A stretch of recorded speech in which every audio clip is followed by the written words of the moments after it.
À présent, place au consortium de la société civile qui vient de lancer le projet Regard citoyen sur la gouvernance politique de riposte contre le coronavirus.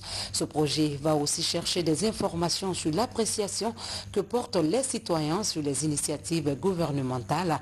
L'ANAFIC et l'ANIES sont sollicités pour la phase pilote. On en sait un peu plus dans ce reportage du Tcherno Ousmane Diallo. Depuis mars dernier, l'état d'urgence sanitaire est en cours. Plusieurs mesures ont été prises pour soulager les populations. Plus de 7 mois après le début de la pandémie, une coalition de la société civile initie le regard citoyen sur la gouvernance de la politique de riposte contre la Covid-19 et les initiatives gouvernementales.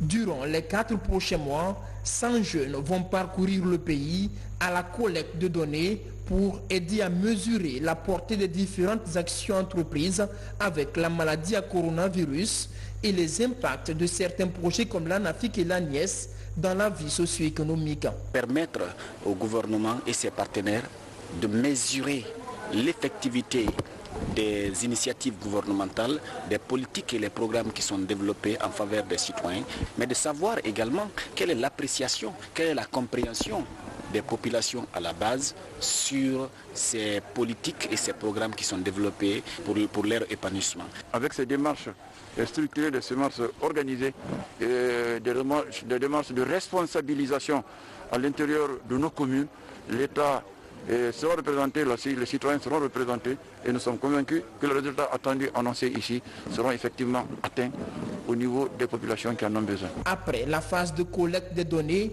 des rencontres de synthèse vont être effectuées au niveau régional, puis au niveau national. Le processus connaîtra l'organisation de 600 focus group et des entretiens individuels pour renforcer la gouvernance participative telle qu'encouragée par le programme des Nations Unies au développement. Nous avons dans nos actions de promouvoir la bonne gouvernance qui prend en compte les questions de transparence, d'intégrité, d'honnêteté, de redevabilité des populations. Et le travail qui va être fait sera un travail très inclusif parce que ça sera fait dans les localités les plus reculées avec, comme on le disait, les jeunes qui sont dans ces différentes localités. À la fin des activités, un rapport sera soumis aux autorités et aux partenaires, ceci pour aider à la prise de décision et à la formulation de projets de développement futurs.